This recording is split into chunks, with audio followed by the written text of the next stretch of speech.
November 3, 1992, Milwaukee County Courthouse. Prosecutor Margaret Chen stood before Judge Lawrence Graham, facing the most notorious serial killer in American history. Jeffrey Dahmer sat motionless as Chen delivered her closing argument. 17 victims, 17 families destroyed. The courtroom packed with reporters from around the world. That's when Chen made the joke. 5 words that would haunt her forever. The cameras caught everything. Dahmer's response, the way his eyes found hers, the smile that never reached the news. But what the cameras didn't catch was what Dahmer whispered next. Only Chen heard it. A confession about bodies they never found, names the police never knew, and a promise that someone else would finish what he started. For 30 years, Chen carried that secret. Until yesterday, when someone sent her the audio recording she thought was destroyed. Before we jump back in, tell us where you're tuning in from. And if this story touches you, make sure you're subscribed because tomorrow I've saved something extra special for you. The hook. Margaret Chen's hands trembled as she pressed pause on the audio file for the 3rd time in an hour. The voice emerging from her laptop speakers belonged to a ghost. Her own voice from 30 years ago, younger and sharper, delivering that fatal punchline that had seemed so clever in the moment. Your Honor, the defendant claims he was driven by uncontrollable urges. I suppose we should be grateful he didn't develop a taste for fine dining.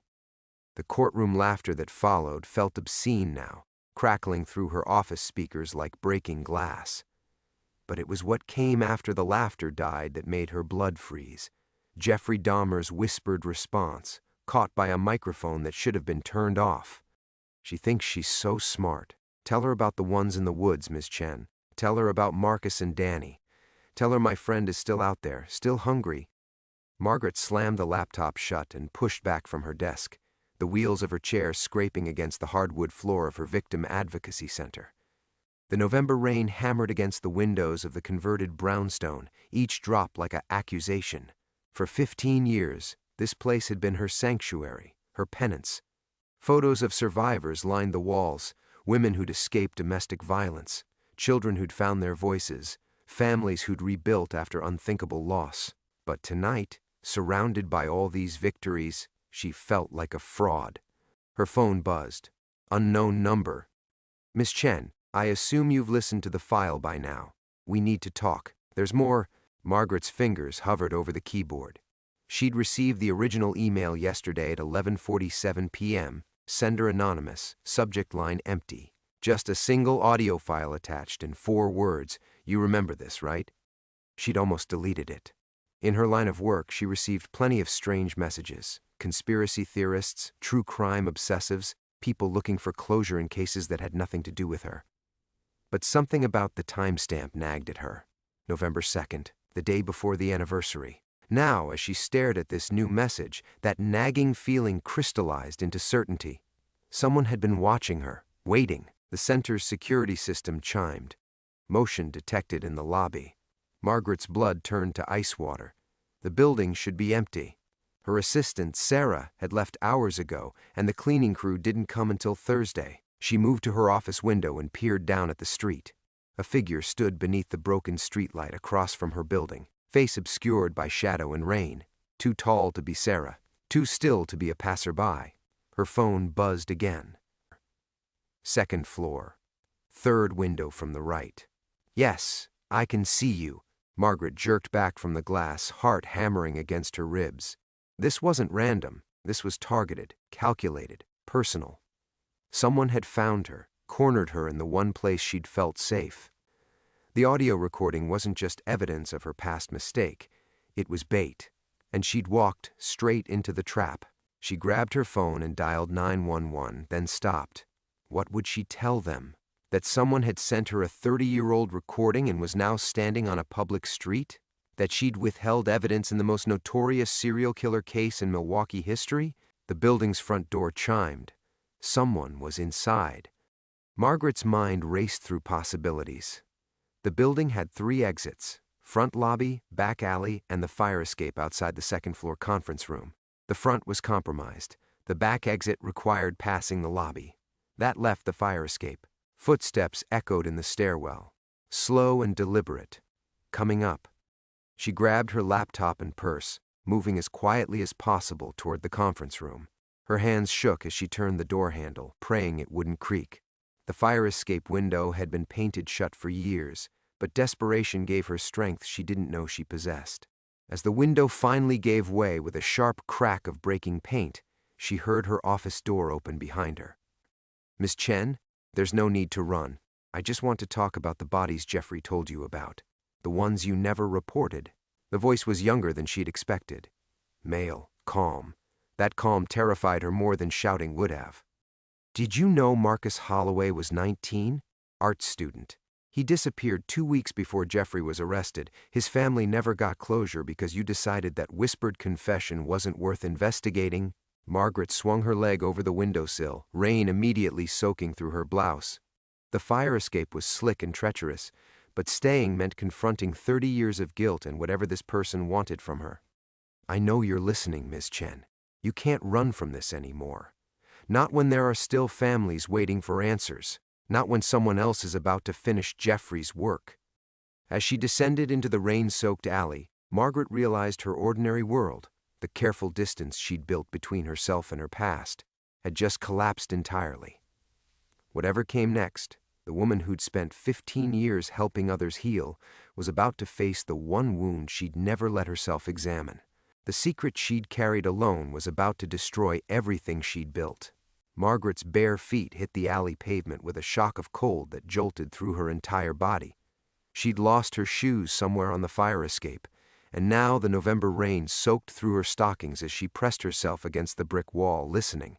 Above her, silence. No footsteps pursuing her down the metal stairs, no voice calling after her, just the steady percussion of rain against garbage bins and the distant hum of late-night traffic. The absence of pursuit somehow felt more ominous than being chased. She clutched her laptop bag against her chest and forced herself to breathe. Think. The nearest safe place was her apartment, 12 blocks north, but going home felt like leading a predator straight to her den. Her car was parked in front of the building. Impossible to reach without being seen. That left public spaces. The all-night diner on 5th Street, the hospital emergency room, somewhere with lights and witnesses and cameras. But as she started toward the mouth of the alley, a memory stopped her cold. Marcus Holloway was 19. The name hit her like a physical blow. She remembered now, not from Dahmer's whispered confession, which she'd tried so hard to forget, but from the missing person reports that had crossed her desk in those final weeks before the trial. A young man with kind eyes and paint-stained fingers, smiling in his ID photo from the Milwaukee Institute of Art. His mother had called the prosecutor's office repeatedly, convinced her son's disappearance was connected to Dahmer. Margaret had filed the reports, promised to look into them, then buried them under more pressing evidence. There had been so many cases, so many victims already confirmed. What was one more ghost story when they had 17 corpses and a confession that would put Dahmer away forever? Now, standing in a rain-soaked alley 30 years later, Margaret understood what she'd really done. She hadn't just filed away a report. She'd filed away a mother's hope. Her phone vibrated. A text from an unknown number going home, Miss Chen, 1247 Riverside Drive, apartment 8B, yellow kitchen curtains. Very cozy. Margaret's blood turned to ice. He knew where she lived, had probably been watching her for days, weeks, maybe longer, mapping her routines, learning her vulnerabilities. This wasn't spontaneous, this was orchestrated. Another text, "Don't worry, I'm not interested in hurting you. But we need to talk, and you need to listen. There are things about Jeffrey's case you never knew, things that didn't die with him." She leaned against the alley wall, feeling the rough brick scrape against her shoulders through her soaked blouse. 15 years of carefully constructed peace, crumbling in a single night. The Advocacy Center represented everything she'd built to atone for her past, the pro bono work, the late nights counseling trauma survivors, the quiet satisfaction of helping people rebuild their lives from the wreckage of violence. She thought of Sarah, her assistant, who'd be arriving at work in the morning to find the office disturbed, the fire escape window broken, her boss vanished. Sarah, who looked up to her with such admiration, who had no idea that Margaret's expertise in victim advocacy came from being intimately familiar with the guilt of failing them. She thought of Dr. Patricia Reeves, the center's therapist, who'd become more than a colleague over the years. Patricia knew some of Margaret's history, enough to understand why she sometimes went quiet during certain cases, why she couldn't handle anything involving young men who disappeared without a trace. But Patricia didn't know about the whispered confession, about the choice Margaret had made to pretend she'd never heard it. Most of all, she thought of Emma, her goddaughter, Sarah's 8-year-old daughter, who spent afternoons at the center doing homework while her mother finished work. Emma, who called her Aunt Maggie and drew pictures of them together, who represented the future Margaret was trying to protect and heal. If this scandal broke, if her past mistakes became public, the center would lose funding, credibility, everything. Emma would ask why Aunt Maggie wasn't there anymore, and Sarah would have to explain how the woman they trusted had built her reputation on a lie. The rain began to ease, shifting from a steady downpour to a fine mist that caught the glow of the streetlights. Margaret pulled out her phone and scrolled through her contacts, thumb hovering over Patricia's number. But what would she say? That she'd been hiding evidence in a serial killer case for 3 decades? That someone was blackmailing her with recordings that could destroy everything they'd built together? Instead, she found herself opening her photo gallery, scrolling back to last week's pictures from Emma's school play. The little girl beaming in her angel costume, Margaret and Sarah flanking her like proud relatives. Such a normal moment, captured just 7 days ago. A different lifetime. Another text arrived, the landmark diner on 5th Street. 3rd booth from the back. Come alone, bring the laptop. It's time you learned what Jeffrey's whispered confessions really meant. Margaret stared at the message, understanding that her 15 years of running were finally over. Whatever waited for her in that diner would either destroy her completely or force her to face the truth she'd been hiding from. She stood in the alley for another 5 minutes, watching the rain pool around her bare feet, before she understood that the choice had already been made for her. Not tonight, not when the stranger first contacted her, but 30 years ago in a Milwaukee courtroom when she heard Jeffrey Dahmer's whispered words and chose silence over truth. Everything since then, the career change, the advocacy center, the careful construction of a life dedicated to helping victims, had been borrowed time. She'd been living on credit, and now the debt had come due. Margaret walked to the mouth of the alley and peered around the corner. The street was empty except for a lone cab idling at the intersection. She flagged it down, sliding into the back seat and giving the driver the address for 5th Street. Her wet clothes squelched against the vinyl seats, and she caught the driver eyeing her in the rearview mirror. A middle-aged Asian woman, soaking wet and barefoot at midnight. He probably thought she was fleeing a domestic violence situation. The irony wasn't lost on her. The landmark diner glowed like a beacon in the misty darkness, its neon sign casting red and blue shadows on the wet pavement. Through the rain-streaked windows, she could see the familiar late-night crowd, insomniacs nursing coffee, night shift workers grabbing meals, the occasional drunk sobering up over pancakes. Normal people living normal lives, untouched by the ghosts that followed her. She paid the driver and stood outside the diner for a moment, laptop bag clutched against her chest like armor. Once she walked through those doors, there would be no going back to the careful equilibrium she'd maintained for 15 years. No more pretending that Margaret Chen, victim advocate, was somehow separate from Margaret Chen, prosecutor who let killers keep their secrets. The bell above the door chimed as she entered, and several patrons looked up at her disheveled appearance before quickly looking away. She spotted the 3rd booth from the back immediately. A young man sat alone, maybe 30 years old, with dark hair and intense brown eyes that seemed familiar in a way that made her stomach clench. He looked up as she approached, and his expression shifted from expectation to something that might have been pity. "Ms. Chen, thank you for coming. Please sit down." She slid into the booth across from him, acutely aware of the water dripping from her hair onto the cracked vinyl seats. "Who are you?" "My name is Daniel Torres." He paused, watching her face for recognition. "My father was Daniel Torres Sr. Danny," his friends called him. He was 23 when he disappeared in August 1991, 3 weeks before Jeffrey Dahmer was arrested. The second name from the whispered confession. Margaret felt the world tilt sideways, the fluorescent lights of the diner suddenly too bright, too harsh. Danny Torres, she remembered the missing person report now, filed by a frantic mother whose son had vanished after a night out in Milwaukee's downtown district. Another ghost she'd failed to chase. You're named after a dead man, yes. Daniel's voice carried no bitterness, just a flat matter-of-factness that was somehow worse than anger. My mother was 3 months pregnant when my father disappeared. She named me after him, thinking he'd come home eventually. She spent 30 years wondering what happened to him. Margaret's hands trembled as she placed her laptop bag on the table. How did you get the recordings? That's not the right question, Miss Chen. The right question is, how many other families are still wondering? How many other mothers died without knowing what happened to their sons because you decided Jeffrey's whispered confession wasn't worth investigating?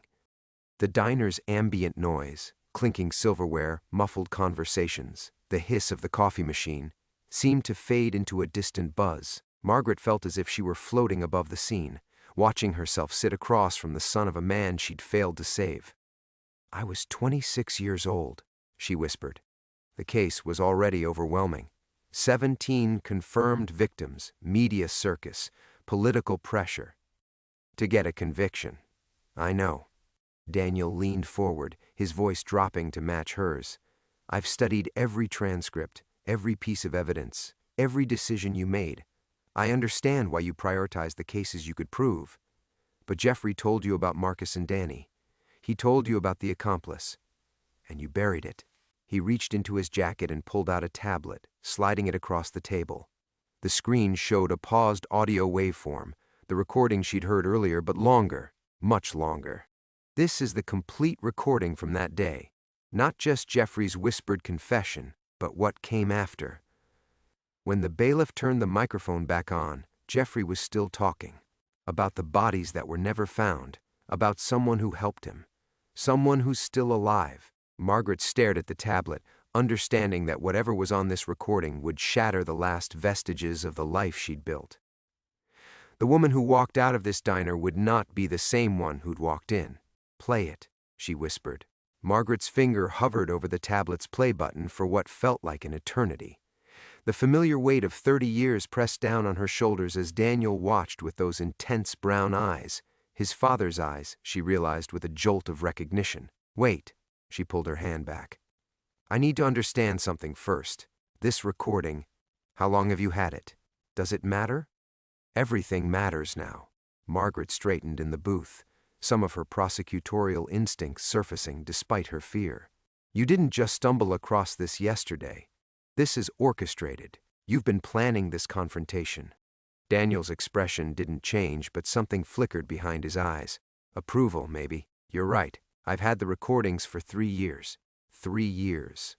The words tasted bitter. And you waited until now because I needed to be sure about what Jeffrey said, about what you knew, about whether you deserved a chance to make it right. He gestured at the tablet. Play it, Miss Chen. Then we'll talk about what comes next. Margaret pressed play before she could lose her nerve. The audio quality was better than she remembered.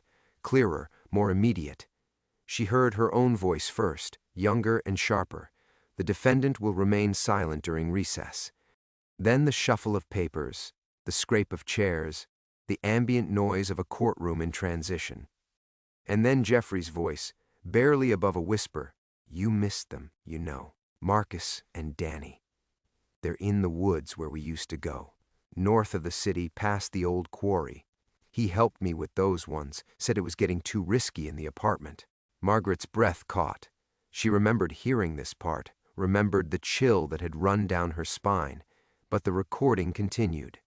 He's still out there, still hunting. Different methods now, more careful, but same hunger, same needs. A pause, then something that might have been laughter. You think I was the monster? I was just the one who got caught. The bailiff's voice cut in. All rise. Court is back in session.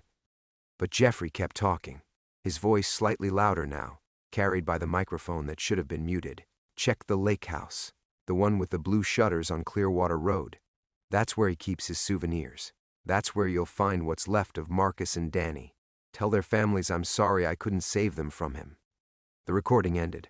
Margaret stared at the tablet, her mind reeling. She had heard the whispered confession, but not this. Not the part about the accomplice still being active, not the specific location, not Jeffrey's final chilling words about being unable to save his own victims from someone worse. "The lake house," she whispered. "Did anyone ever check it?" "No." Daniel's voice was carefully controlled. "Because you never reported what Jeffrey told you. The location, the accomplice, the ongoing threat, all of it died with your silence." Margaret felt the familiar panic rising in her chest, the same overwhelming sensation she'd experienced 30 years ago when the Dahmer case had consumed her life. But this time, it was worse. This time, she couldn't hide behind youth and inexperience. "I need to call the police, the FBI. Someone needs to investigate Miss Chen." Daniel's hand moved across the table, not quite touching hers, but close enough to stop her from reaching for her phone. The lake house burned down in 1994, 3 years after Jeffrey's trial. No official cause was ever determined, but the fire was hot enough to destroy everything inside. The implication hit her like a physical blow. The accomplice covered his tracks, eliminated the evidence. And you know what's really interesting? Daniel pulled the tablet back toward himself. "I've been tracking missing persons cases in the Milwaukee area for the past 3 years. Young men, mostly. Disappearances that don't quite fit the usual patterns. No bodies found, no clear motives, no suspects." Margaret's hands began to shake. "How many?" 7, since 1992. All within a 100-mile radius of Milwaukee. All fitting the same general profile as Jeffrey's victims. Daniel's voice dropped to barely above a whisper. "The accomplice didn't stop, Miss Chen. If anything, he learned from Jeffrey's mistakes. He got better at hiding the bodies." She thought of her goddaughter Emma, safe in her mother's apartment across town. She thought of all the young men whose photos would never line the walls of her advocacy center, whose families would never get closure, whose stories would never be told because she had chosen silence over justice 30 years ago. "What do you want from me?" The question came out as barely a breath. Daniel reached into his jacket again and pulled out a thick manila folder. "I want you to help me stop him before he kills again, before another family spends 30 years wondering what happened to their son." He placed the folder on the table between them.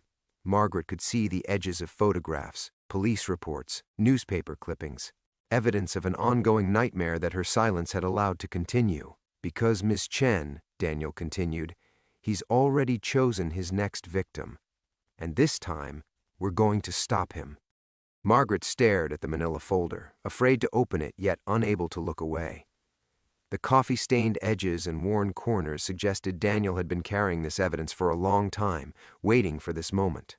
Her hands trembled as she reached for it, then stopped. "How do you know he's chosen someone?" Her voice barely carried across the table. "Because I've been watching him watch his targets, following patterns, tracking movements."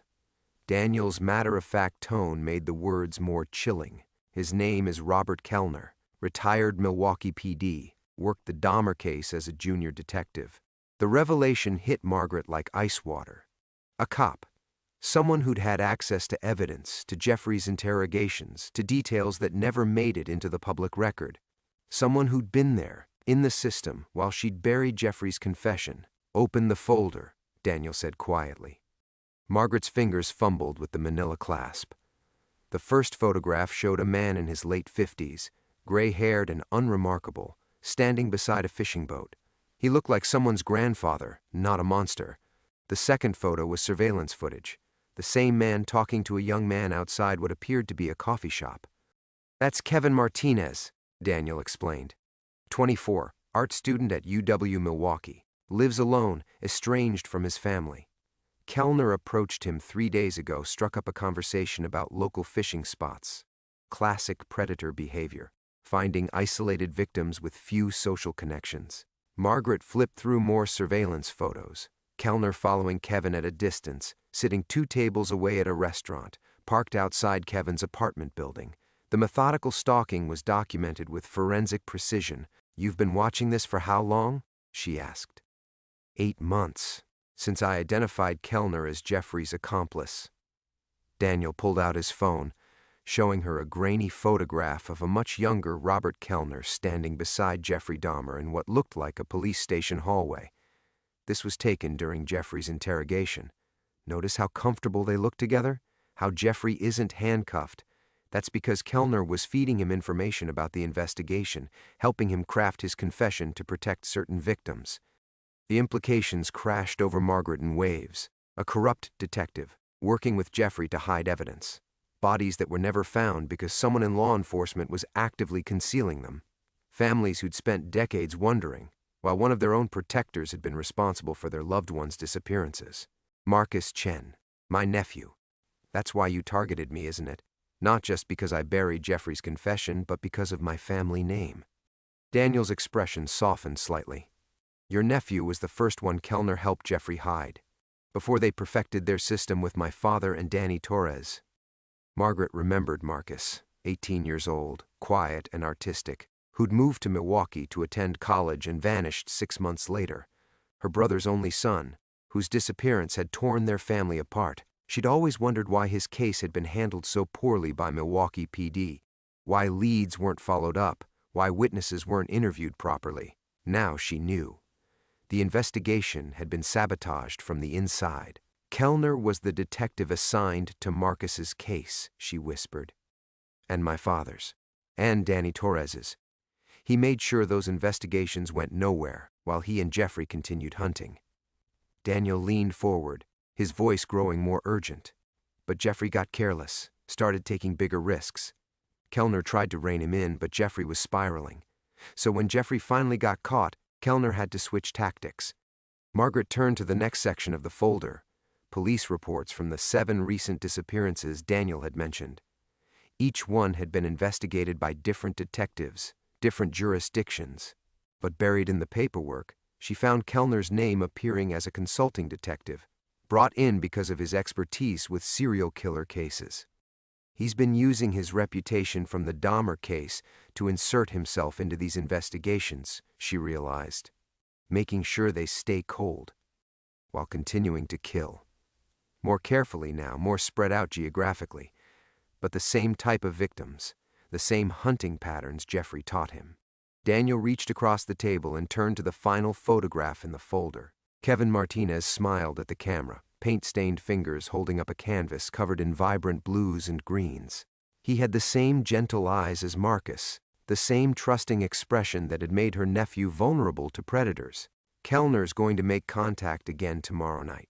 Kevin's been posting on social media about a fishing trip he wants to take this weekend. Kellner will offer to be his guide. The diner's fluorescent lights hummed overhead as Margaret stared at Kevin's photograph, seeing her nephew's face superimposed over his features.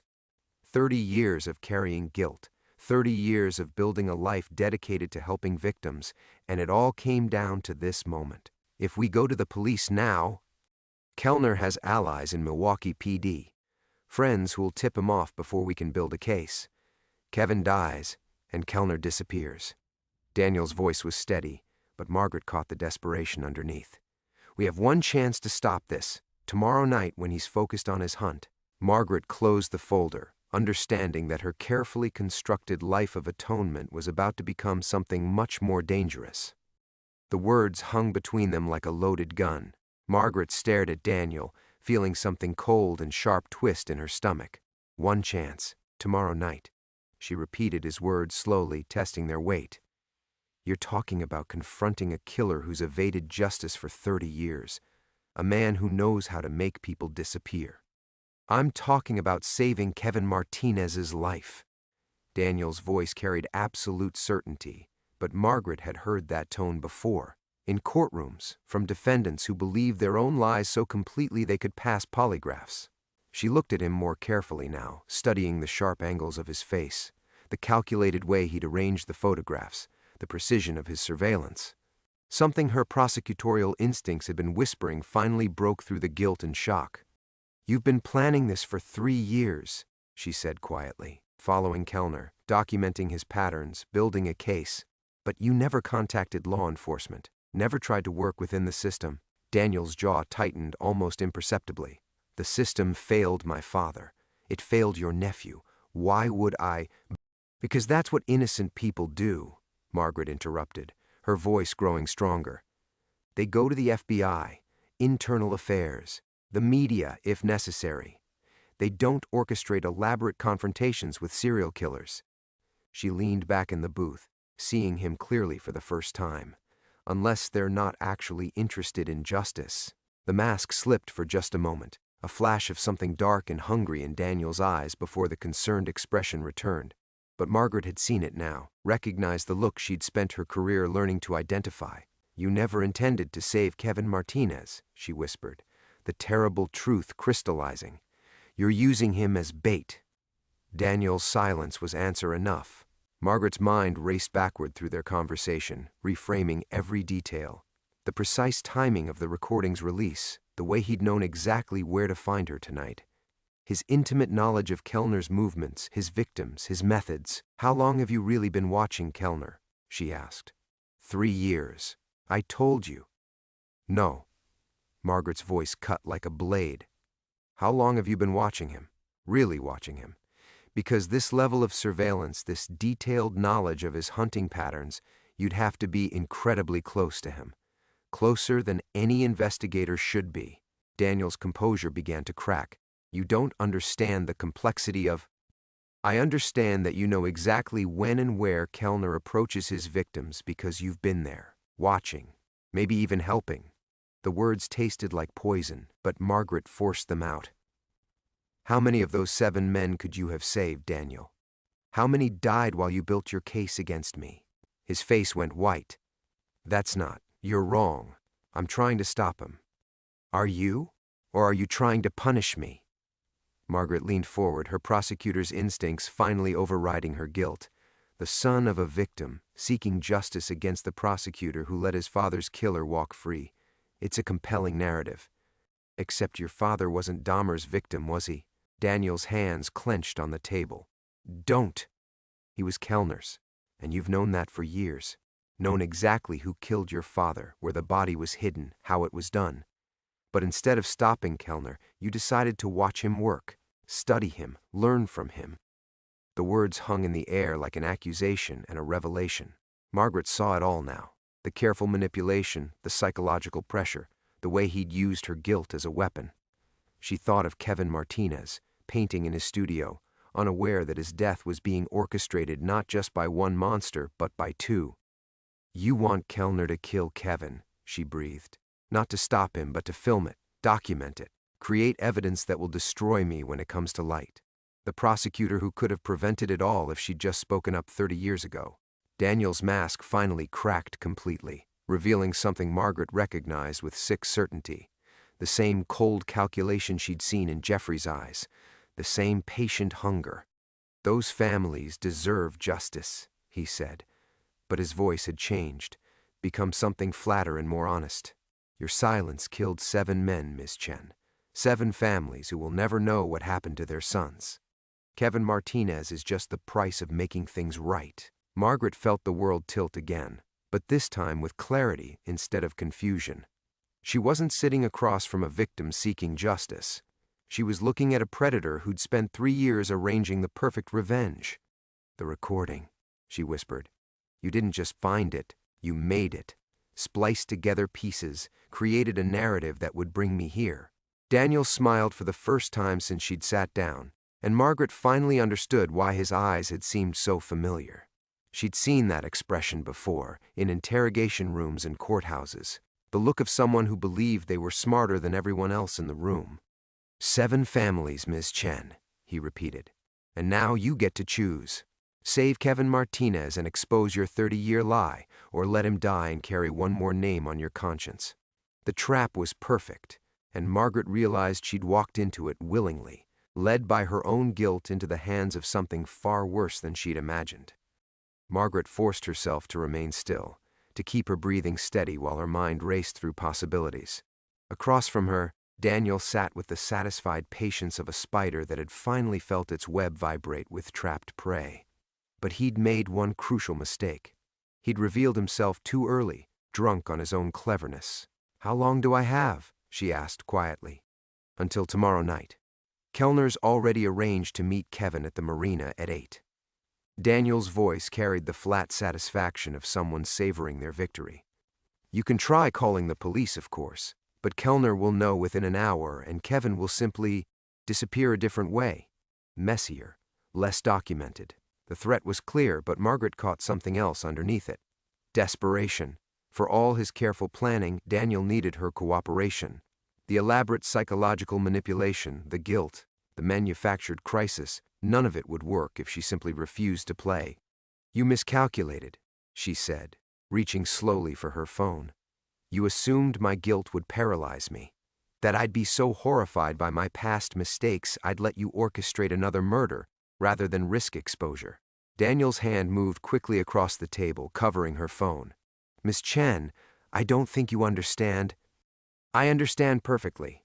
Margaret looked directly into his eyes, and for the first time tonight, she felt the familiar rush of command that had carried her through 30 years of prosecuting criminals. "You're counting on me to choose my reputation over Kevin Martinez's life. But here's what you didn't consider. I stopped caring about my reputation the night I decided to bury Jeffrey's confession." She saw uncertainty flicker across Daniel's features. He'd built his entire plan around her guilt, her shame, her desperate need to protect the life she'd built from the wreckage of that case.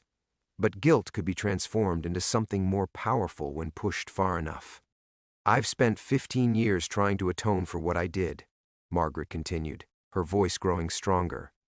"Running a victim advocacy center, helping families find closure, living with the knowledge that my silence might have cost lives. You think threatening to expose that will stop me from saving an innocent man?" Daniel's grip tightened on her phone. "Your career will be over, your reputation destroyed. Everyone will know that I made a terrible mistake 30 years ago, that I was young and scared and chose self-preservation over justice." Margaret pulled her phone free with a sharp jerk. "I've been living with that knowledge every day since 1991. The only difference is now other people will know it too." She started dialing 911, but Daniel's next words stopped her cold. "Emma." Margaret's blood turned to ice. Her goddaughter's name spoken in that flat, calculating tone made everything else fade away.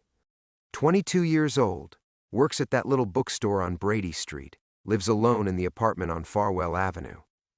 Daniel's voice was conversational, almost bored. "She has her mother's eyes, doesn't she? Your sister always was the prettier Chen daughter." The phone slipped from Margaret's fingers. "If you touch her—" "I won't have to. But Kellner has been expanding his hunting ground lately. Young women aren't his usual type, but he's adaptive, especially when someone suggests new possibilities." Daniel tilted his head with mock sympathy. "It would be tragic if Emma became collateral damage in your moment of heroic conscience." Margaret felt the walls of the trap closing around her again, but this time the stakes were impossibly personal. Emma, who called her every Sunday. Emma, who'd chosen books over law school because she wanted to help people find hope in stories. Emma, who trusted the world in a way Margaret had forgotten how to do. "You see, Miss Chen, you're thinking about this wrong," Daniel continued. "You keep framing this as a choice between your reputation and Kevin Martinez's life. But it's not really about Kevin at all. It's about whether you're finally ready to face the consequences of your choices." He leaned forward and Margaret caught a whiff of cologne mixed with something else, something chemical and sharp that reminded her of morgues and crime scenes. 30 years ago, you decided that protecting yourself was more important than protecting potential victims. Tonight, you get to make that choice again. Save Kevin Martinez and accept that everyone will know what you really are, or let him die and live with the knowledge that your silence killed one more innocent man. Margaret stared at him, understanding now that this wasn't about justice or revenge, or even Kevin Martinez. It was about forcing her to confront the person she'd been 30 years ago, the scared, ambitious prosecutor who'd chosen career over conscience when it mattered most. But Daniel had miscalculated again, because the woman sitting across from him wasn't the same person who'd buried Jeffrey's confession. She'd been forged by 15 years of guilt into something harder, more resilient, something capable of making different choices. "You're right," she said quietly. "I do have to face the consequences of my choices. All of them." She picked up her phone and started dialing again. 911. "What's your emergency?" Margaret kept her eyes locked on Daniel's face as she spoke into the phone.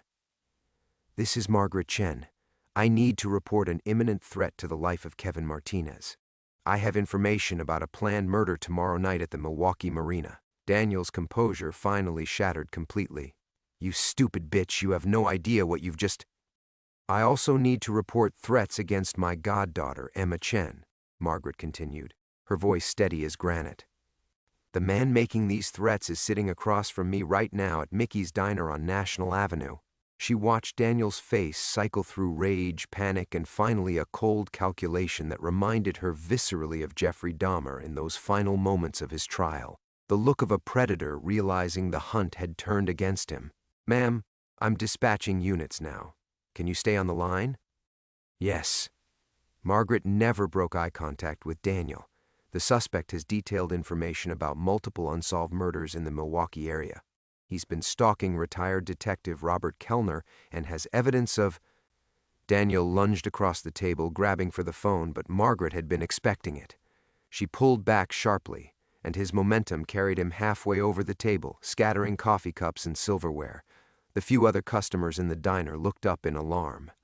The suspect just attempted to assault me, Margaret said calmly into the phone. Male, approximately 30 years old, brown hair, wearing a dark jacket. Daniel scrambled back into his seat, his carefully constructed facade completely gone now. You think this ends it? You think the police will believe your word over mine? I have documentation, recordings. Fabricated recordings, Margaret corrected. Spliced audio files designed to manipulate me into participating in a murder, which, incidentally, makes you an accessory to conspiracy. She could hear sirens in the distance now, growing closer. Daniel heard them too, and something desperate entered his expression. Emma, he said again, like a magic word that had lost its power. I know where she works, where she lives. Even if they arrest me tonight, I have friends, people who owe me favors. No, Margaret said quietly, you don't. The certainty in her voice seemed to surprise him. Margaret felt a strange calm settling over her, the same clarity that had carried her through the most difficult moments of her prosecutorial career. You see, Daniel, I figured out something important about you tonight. You're not the son of one of Kellner's victims. You never were. That whole story was fabricated to give yourself credibility, to make me trust you. She leaned forward slightly. But your real mistake was threatening Emma, because that told me who you really are. Daniel's face had gone white. You're wrong. Your father was probably alive and well until recently. Maybe he was even proud of his son, the journalism student, the true crime enthusiast. Right up until you killed him to make your story more convincing. The words hit Daniel like physical blows. Margaret saw the truth of it in his eyes, the way his hands began to tremble slightly. The chemical smell I noticed when you leaned forward, that's not from morgues and crime scenes. That's from whatever you use to preserve evidence. Trophies, probably. Because that's what you really are, isn't it? Not a victim seeking justice, not even an accomplice. You're a killer who's been using this elaborate game to cover your own murders. Sirens were getting closer, and blue and red lights began flashing through the diner windows. Daniel glanced toward the door, then back at Margaret, and she saw him make a decision. Those 7 missing men? Margaret continued relentlessly. Kellner didn't kill them. You did. And you've been planning to kill Kevin Martinez yourself, then frame Kellner for it. Use me as the witness who could have prevented it all if I'd just spoken up about Jeffrey's confession. You can't prove any of that, Daniel whispered, but his voice had lost all its earlier confidence. Maybe not, but I don't have to. Margaret smiled grimly as car doors slammed outside the diner. See, the beautiful thing about finally telling the truth is that it sets everything else free. I'm going to tell the police exactly what happened 30 years ago, about Jeffrey's real confession, about the victims who were never found, about my decision to bury that evidence, all of it. Heavy footsteps approached the diner entrance. And once that story comes out, every cold case in Milwaukee is going to be re-examined, every missing person report, every unsolved murder, including your father's, I'd guess. And Emma? Margaret's voice turned gentle. Emma's going to know exactly what kind of monster tried to threaten her. She'll be protected in ways you can't imagine. The diner door opened, and 2 uniformed officers stepped inside, hands resting on their weapons. That would be for us, Margaret said, raising her hand calmly. "I'm Margaret Chen. I called this in." As the officers approached their table, Margaret felt 30 years of weight finally lifting from her shoulders. The handcuffs clicked shut around Daniel's wrists with a sound like a door finally closing. Margaret watched from her booth as the officers read him his rights, his face a mask of rage and disbelief. The diner had emptied except for staff and police, the quiet punctuated only by radio chatter and the scratch of pens on report forms. "Ms. Chen?" Detective Sarah Reyes slid into the booth across from her, notepad ready. "I need to take your full statement." Margaret nodded, her hands wrapped around a fresh cup of coffee that had long since gone cold. "Detective, what I'm about to tell you is going to require reopening a 30-year-old case. The Jeffrey Dahmer prosecution." The next 6 hours passed in a blur of police stations and interview rooms, lawyers and FBI agents.